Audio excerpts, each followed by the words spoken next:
میں نے رسولullah صلی اللہ علیہ وسلم کے دین کے مطابق حکومت استوار کی ہے. کون ہے جو تیرے ساتھ؟ ابھی گردن نہ کاٹ دوں گا. بات کر کون ہے؟ کہنے لگی تو کچھ بھی نہیں کرے گا, کوئی کچھ نہیں کر سکتا. لوگ کلمے چھوڑ کے بیٹھ گئے, توجہ ادھر ہو گئی. پراپوگنڈے بڑا اثر کرتے ہیں معاشرے پہ. رنگ ایسا عجیب ہے, انداز ایسا عجیب ہے. فرمایا بات تو کر. اس عورت کی آواز گونجی تو حالات ہی خراب ہو گئے.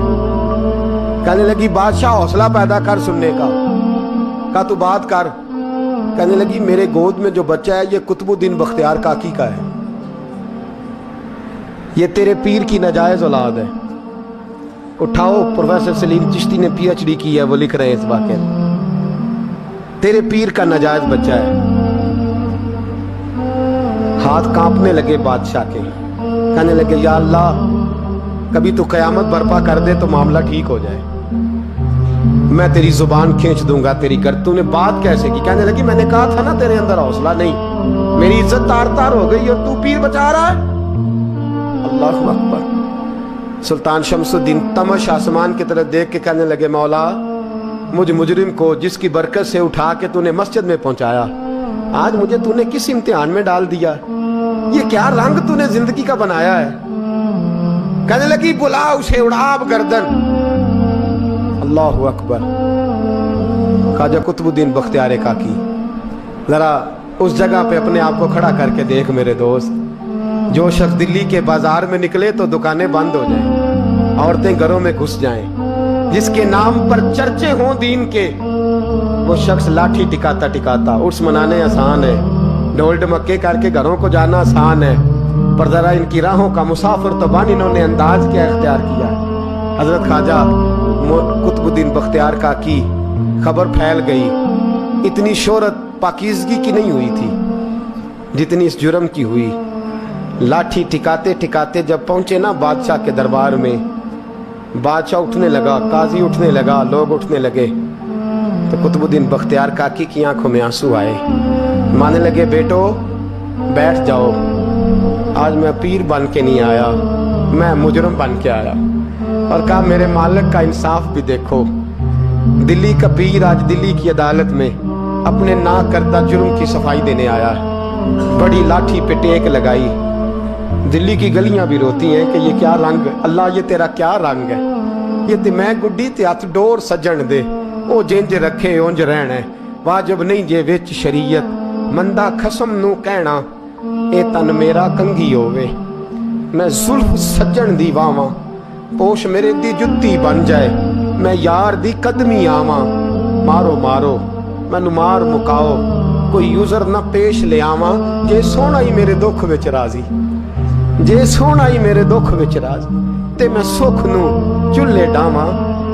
یار فریدا جے کدی مل پے سونا, یار فریدا جے کدی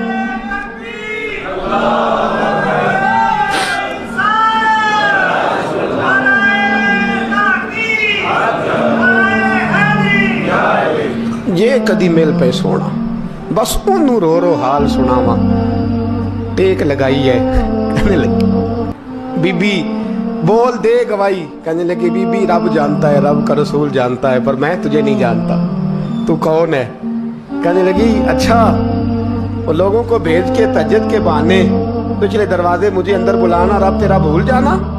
پھر رونے لگی, پھر مکر کرنے لگی. مجھے بتائیے ایسا کوئی مقدمہ ہو تو لوگ کیا کہتے ہیں؟ یکدم حالات بدلتے ہیں کہ نہیں بدلتے؟ دلی کا ماحول ہی بدل گیا, سارا رنگ ہی بدل گیا. عورت تو ہندو تھی, اس نے تو جھوٹ موٹ کے کلمے بھی پڑھ رکھے. اللہ اکبر. خواجہ صاحب پوچھتے ہیں گواہ ہے کوئی تیرے پاس؟ تو 4 کلمہ پڑھنے والے کھڑے ہو گئے. اللہ کرے کلمہ پڑھنے والے بکا نہ کریں, آمین تو کہیں. تو کھڑے ہو کے کہنے لگے ہاں ہم نے آتے بھی دیکھا ہے, جاتے بھی دیکھا ہے. خواجہ قطب الدین صاحب نے نظر عثمان کی طرف اٹھائی. کہنے لگے اچھا جو تیری مرضی, میں گڈی تے ہاتھ ڈور سجن دے, وہ جنج رکھے اونج رہنا ہے, واجب نہیں وچ شریعت, مندہ خسم نو کہنا. کہنے لگے سلطان یار ایک رات کی مہلت نہیں دے دیتا؟ میں سویرے سلطان بھی رو پڑا کہ پیر صاحب میں میں نوکر اور میں بولتے ہیں اچھا حضور جیسے مرضی. باہر نکلے, خادم کہنے لگا حضور سواری پہ بیٹھ جائیں. مانے لگے نہیں یار آج پیدل جانا ہے. اس دلی کے چونکوں نے مجھے بڑی سلامیاں دی ہے, ذرا میں دیکھوں تو صحیح دلی کے بازار میری رسوائی پہ کیا کہتے ہیں. مجھے ذرا یہ پتھر بھی کھانے دیں, ان کا ذائقہ بھی. پیدل گئے, دنیا سو گئی تو دلی کے بادشاہ نے اجمیر کی طرف منہ کیا. خواجہ معین الدین حیات تھے. بے خبر ہو جو غلاموں سے وہ آقا کیا ہے, بے خبر ہو جو غلاموں سے وہ منہ کیا. کہنے لگے معین الدین میں کوئی لوارث تو نہیں نا, میں کوئی لوارث ہوں کہ یہاں جو میرے ساتھ مرضی ہو جائے. تیری مجبوریاں درست مگر تیرا وعدہ تھا ساتھ دینے کا وقت آیا ہے. میں کوئی لوارث نہیں کہ اب تو اجمیر میں بیٹھا رہے اور میں دکھ سارا اکیلے برداشت کروں. بڑھاپے کا مجھے بھی پتا ہے, کمزوری کا مجھے بھی پتا ہے, ذوف کا مجھے بھی پتا ہے, پر تتی تھوڑے تھکڑے خاندڑیاں, میں بھی تو تیرے نام تو مفت بھی خاندڑیاں. مجھے بھی تو پتا ہے نا منم غلام علی حیدریم قادریم تمز احمد رضا خامی زنم. میں نے بھی تو اپنا نام نہیں نا جپا, تیرا ہی جپا ہے ساری زندگی. یہ لفظ کہے کہتے میں رویا. آنکھ لگی تو حضرت خواجہ معین الدین صاحب خواب میں ملے. کہنے لگے قطب الدین میرا انتظار کرنا, میں پہنچ رہا ہوں. میرا انتظار کرنا, میرا انتظار. کیا کہا میاں صاحب نے؟ کہتے ہیں مالی دا کم پانی دینا, پھل کچے ہونیاں پکے, اے پیر مرید دے سر تے ہی رہندا ہے. جھوٹے ہونیاں سچے, میں آیا فکر نہ کرنا. حضرت سویرے اٹھے, پھر گئے عدالت. پھر کہا نام بھائی پروٹوکول, مجرموں کا پروٹوکول نہیں ہوتا, میں اکیلا جاؤں گا. جس کے آگے پیچھے نعرے ہوتے تنے تنہا. 2-4 منٹ زیادہ لے لوں آج آپ حضرات. کہتے میں پہنچا عدالت اور جا کے جب کہا نا کہ ہاں جی حضور بتائیے گواہ بھی خلاف ہے مقدمہ بولیں, تو کہنے لگے مجھے میرے شیخ نے حکم دیا ہے کہ میرا انتظار کرنا. پھر وہ جو باتیں کرنے والے تھے کہنے لگے جی کون گیا تھا اجمیر, کون آیا ہے وہاں سے, ہمیں روحانی باتیں نہ بتائی جائیں. یہاں سے تو ایک دن میں پہنچا نہیں جا سکتا, ٹرین بھی 36 گھنٹے لیتی ہے دلی سے جانے میں. تو کہا یہ کیسے ہو سکتا ہے, کوئی رات کو رات آپ کو خبر ہو گئی, آپ کیس کو لمبا نہ کریں. بادشاہ مرید ہے, لگتا ہے کہ یہ راتوں رات بھگا دے گا پیر کو. اتنی باتیں خواجہ صاحب نے سنی. جب بے گناہ آدمی کو یہ باتیں سننی پڑتی ہیں پھر دل بڑا ٹوٹتا ہے, پھر بڑی تکلیف ہوتی ہے. حضرت کہنے لگے یارو تمہاری مرضی. شمس الدین تمش کی آواز گونجی, فرمایا جیسے انہوں نے کہا ویسے کیا جائے گا. 3 دن کے لیے عدالت برخاست کر دی جاتی ہے. چیم گوئیاں ہونے لگی, پھپتیاں کسی جانے لگی. تیسرے دن شام کا وعدہ تھا, چوتھے دن عدالت جانا تھا. قطب الدین بختیار کاکی کے پاس لوگ آ کے افسوس کرتے تو آپ بولتے نہیں.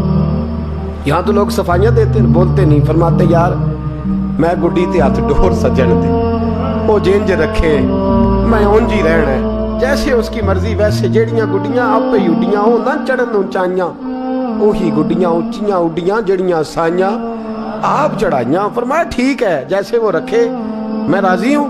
اللہ اکبر. تیسرے دن کی مغرب کا وعدہ تھا. جب مغرب کا سورج ڈوب گیا نا, بڑے قافلے اجمیر سے آئے پر معین الدین نہ آیا. وعدہ کیا تھا یار نے آؤں گا دن ڈھلے. وہ خواجہ غلام فرید صاحب رحمۃ اللہ تعالیٰ علیہ فرمایا کرتے تھے نا, کوا کھانے لگا آنکھیں تو کہنے لگے کاغا اے تن سارا ہی کھائیو, میرا چن چن کھائیو ماس, میرے 2 نین نہ کھائیو, مینو پیا ملن دی آس. نے کہا سارا کھا جا, آنکھیں چھوڑ دے. اس نے کہا تھا میں آؤں گا, انتظار لمبا ہو گیا ہے پر میری امید تو نہیں نہ ٹوٹی. مغرب کی اذان ہوئی تو لوگ کہنے لگے لو جی اب بس ہو گئی. خواجہ قطب الدین صاحب نے اللہ اکبر کہہ کے مغرب کی جماعت جب میدان میں کھڑی کی تو اپنی بھی چیخ نکل گئی, آئے نہیں. لیکن جب نماز کا سلام پھیرا تو خواجہ معین الدین صاحب کی 2 رکعتیں ابھی باقی تھیں. خواجہ صاحب پیچھے نماز پڑھ رہے ہیں, سلام پھیرا اور نماز کے بعد جب اٹھے نا تو خواجہ صاحب کے سینے کے ساتھ سینہ لگا. تو کہا حضرت جی میں شہزادہ تھا, آپ نے کہا تھا خشک روٹی کھانا تو میں نے خشک ہی کھائی ہے, آپ نے کہا تھا فاقے کرنا تو میں نے کیے ہیں, آپ نے کہا وطن واپس نہیں جانا تو میں نہیں گیا. حضور اس امتحان کا آپ نے بتایا ہی نہیں تھا کہ مجھے بتا جاتے, اب اس سفید داڑھی سے میں جواب دیتا پھروں. خواجہ معین الدین صاحب نے جھٹکا, پیچھے ہٹ, تو زیادہ عزت والا ہے کہ یوسف زیادہ عزت والا تھا؟ تو زیادہ مقام والا ہے کہ عائشہ زیادہ مقام والی تھی؟ چپ کر, یہ کچھ صوفیاء کا طریقہ ہے, چپ کر. عرض کی حضور غلطی ہو گئی, میں پہلے نہیں رویا, تو ملا ہے تو رویا ہو. میں پہلے نہیں تڑپا, میں نے شکوا نہیں, تو ملا ہے. اپنا ہی کو ملے تو دکھ یاد آتے ہیں نا. فرمایا چپ کر, جا سلطان سے کہہ دے سویرے نماز کے بعد عدالت لگا دے. سویرے جب عدالت لگی نا تو خواجہ معین الدین صاحب بازو پکڑا خواجہ قطب صاحب کا, نکلے تو دیکھا لائنیں لگی ہیں, مجمع لگا ہے, آنکھوں میں آنسو آ گئے. کہا حضور آپ کیوں روتے ہیں؟ فرمایا میرا دل تھا لوگ میرے کتب کی شان دیکھنے آئے, یہ کتنے بدبخت ہیں, میرے کتب کی رسوائی دیکھنے آئے. کتنے نالائق ہیں, رسوائی دیکھنے اتنے آئے ہیں, شان دیکھنے آتے ہی نہیں. اللہ اکبر. جب میدان لگا خواجہ صاحب پہنچے, عورت کو کہنے لگی اللہ سے ڈر جا, وقت تھوڑا ہے, تو مر جائے گی. کہنے لگی مجھے داستانیں نہ سنائیں. قاضی صاحب سے کہنے لگے قاضی صاحب آپ حقیقت حال سے آگاہ ہیں, خیال کریں. کہنے لگے خواجہ صاحب دلیلیں نہ دیں, گواہ لائیں, باز نہ کریں. خواجہ صاحب رحمت اللہ علیہ کہنے لگے گواہوں کو بلاؤ. گواہ آئے تو خواجہ معین الدین صاحب نے نظر, تم ہو میرے کتب پر, میرے کتب کے جرم کے گواہ. ان کی زبانیں کانپنے لگی, ہاتھ کانپنے لگے, میں بولتے کیوں نہیں؟ جب ان کی نظریں جھکی تو بادشاہ کہنے لگا اگر اب تم نے گواہی نہ دی تو تمہیں میں مجرم بنا کے 80 کوڑے ماروں گا. کہنے لگا جی دیکھا ہے ہم نے تہجد کے وقت. جب سب گواہیاں پوری ہو گئی, عورت بھی تڑپ رہی ہے, رو رہی ہے, 2 مہینے کا بچہ گود میں ہے. اب بولیے, علماء ظواہر بھی کھڑے ہیں, حسد کرنے والے جلنے والے بھی کھڑے ہیں, ہندو تو ویسے ہی تالیاں بجا رہے ہیں. اجمیر کا بوڑھا, اور یہ آخری پھیرا تھا خواجہ معین الدین کا دلی میں. اس کے بعد ظاہراً دوبارہ نہیں آئے. اٹھے لاٹھی ٹکاتے ٹکاتے, اور میدان کے اندر جا کے نا, بڑے میدان میں مجمع تھا, سر سجدے میں رکھا. کہنے کہ یا اللہ میں ہندوستان مرضی سے نہیں آیا, تیرے رسول کا بھیجا آیا.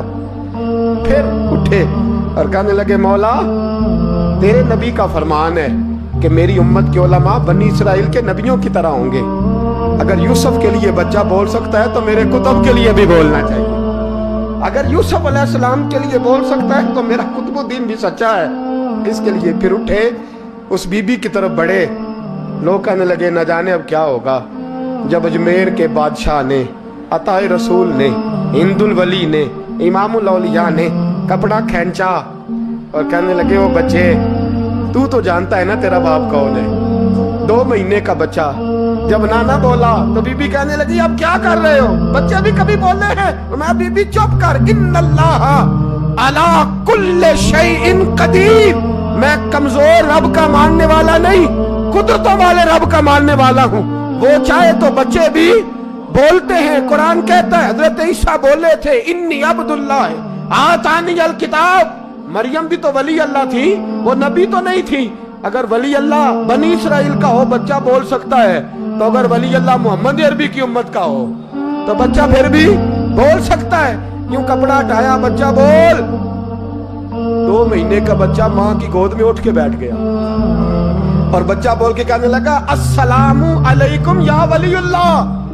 جب یہ لفظ ادا کیے تو نعرے لگنے لگے, لوگ رونے لگے. بی بی بے ہوش ہو کے گری, فرمانے لگے مجھے سلام نہ کر, میرے کتب کی بات بتا. کہنے لگا قسم ہے اللہ کی عزت کی, وہ سامنے مجمع جو سردار بیٹھا ہے وہ میرا باپ ہے. قطب الدین تو بے گناہ ہے, قطب الدین تو بے گناہ ہے, میرا باپ تو وہ بیٹھا ہے. یہ قاضی بھی سازش میں شریک ہے, کئی مسلمان خریدے گئے, یہ گواہ خریدے گئے. جب گواہی ہو گئی, بچہ یہ لفظ کہہ کہ اللہ اکبر کہتا ہوا پھر چپ کر گیا. خواجہ قطب الدین صاحب کا بازو پکڑا, خواجہ معین الدین صاحب نے مجمع سے باہر نکلے. لوگ کہنے لگے حضور آپ کچھ بولتے نہیں. فرمانے لگے جس نے بولنا تھا وہ بول چکا ہے, جس نے بولنا تھا وہ, جو جادو وہ جو سر چڑھ کے بولے. فرمایا تم نے افواہوں پہ نظر رکھی اور میں نے اللہ کی قدرت پہ نظر رکھی. تم نے اس کے کردار کو جھجھوڑا اور میں نے اس کے کردار کو تعمیر کیا. حضرت